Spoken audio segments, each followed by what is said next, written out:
So yeah. So he's been brainwashing her to think that she's an alien. She's got to have his baby by the time she's 16 to save the planet. Now, what he's done is he's got like a tape recorder. She calls it the box in the documentary, but I'm guessing it's like a tape recorder where he's done altered his voice. It's like a strange, high pitched, monotone voice, just repeating to her over and over.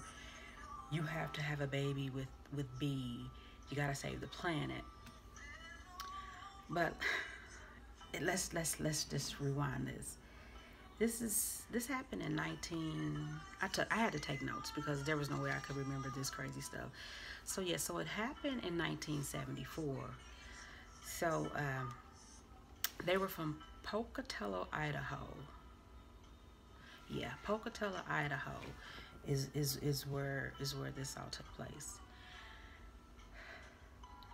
They belong to the Latter Day Saints Church, the LDS community. Now that whole LDS religion, that's just a whole nother video on its own, because their beliefs and their practices are just out of this world.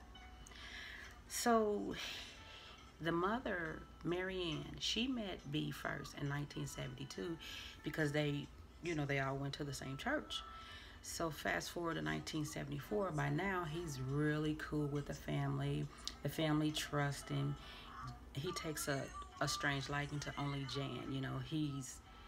He's in love with Jan. Jan even admits that she loves him, but she looks at him as like a second father. He's only showing her special attention. I guess earlier in I don't know when, but sometime in that whole, I guess in 1974, B had got caught having an inappropriate relationship with another little girl, underage girl. He was molesting another little girl. The high council, the pastor, the bishop, whatever they're called in the LDS church, they found out about it. Now, instead of them calling the authorities, they reprimand him and send him to get church therapy or counseling. So a therapist within their church gave him some counseling, and he referred him to a clinical psychologist, I think in California. Well, this psychologist that he was referred to, evidently he was some type of quack, because his treatment for his treatment for B was to listen to tape recordings of B talking sexually about Jan, like, oh, when she caressed my back, I rubbed her hair, I rubbed her arm, it was great. All of this is on a little tape recording. The therapy treatment was for him to listen to this tape recording and lay in bed with Jan at night. Yeah, I know. Her parents agreed to it. He explained to Jan's parents, Bob and Marianne, that he was sexually abused as a child, and that how to overcome the pedophilia, how to get over it, is to lay in bed with Jan at night, to lay in bed with Jan and listen to these tapes. And they agreed. Her parents agreed to it. You've got to watch the documentary to even understand, like, how and why. The parents come off as gullible. They come off as naive. And just me telling the story, you think, are they trash? Are they, like, what kind of parents are they? But when I tell you that they're totally opposite. That from trash, mom is a 1960s, 70s housewife. Dad owns his own floral business.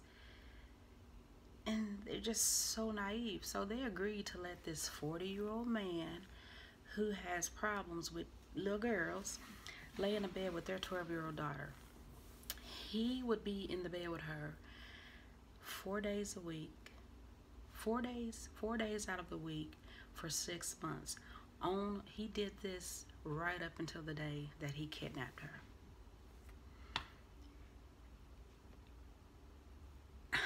Huh?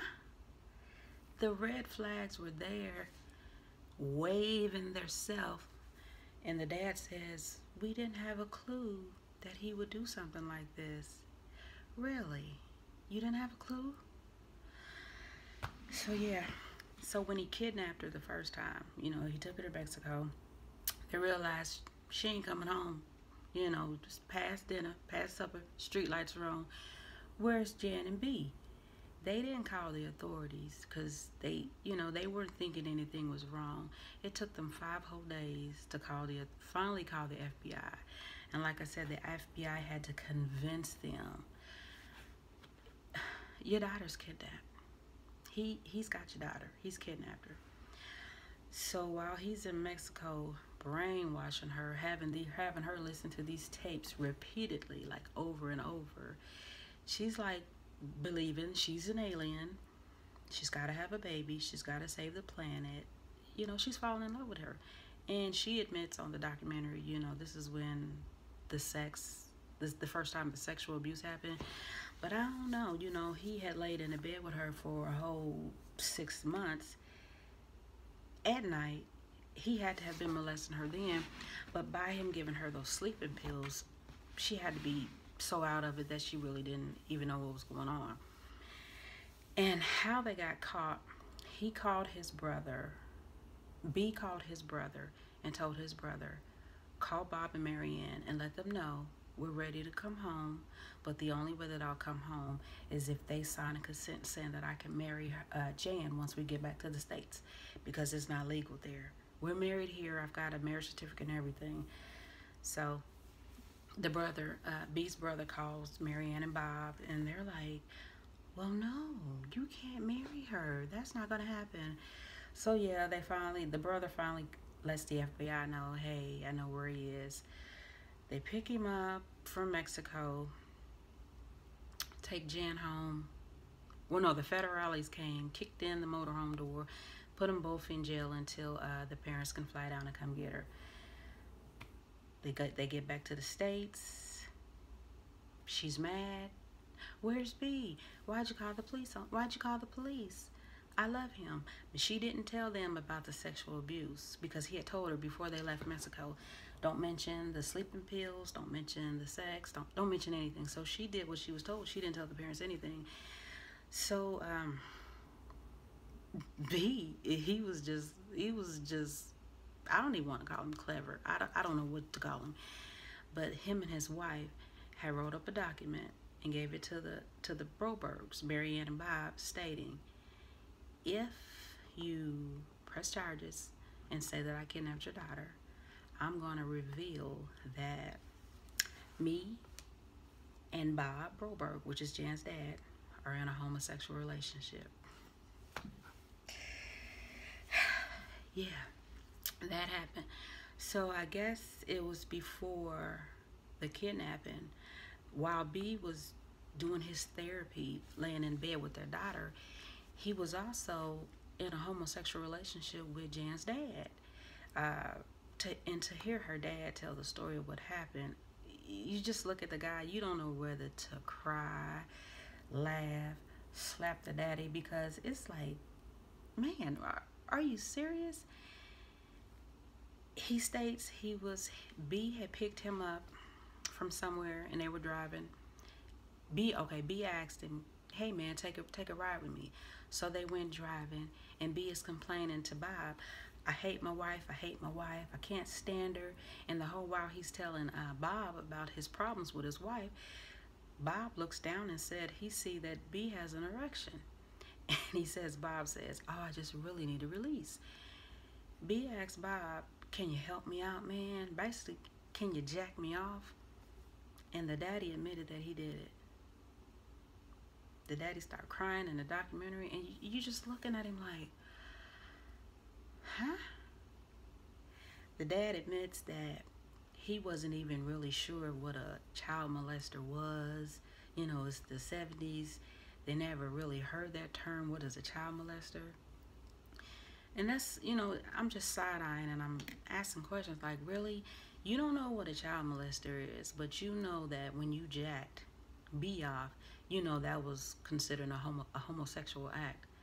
So, I don't know. You got to watch it for yourself and draw your own conclusions, because I'm still kind of, my mind is just kind of like all over the place. So the dad does that while he's convincing Bob to, engage in these homosexual acts with him. He's also flirting with the mother.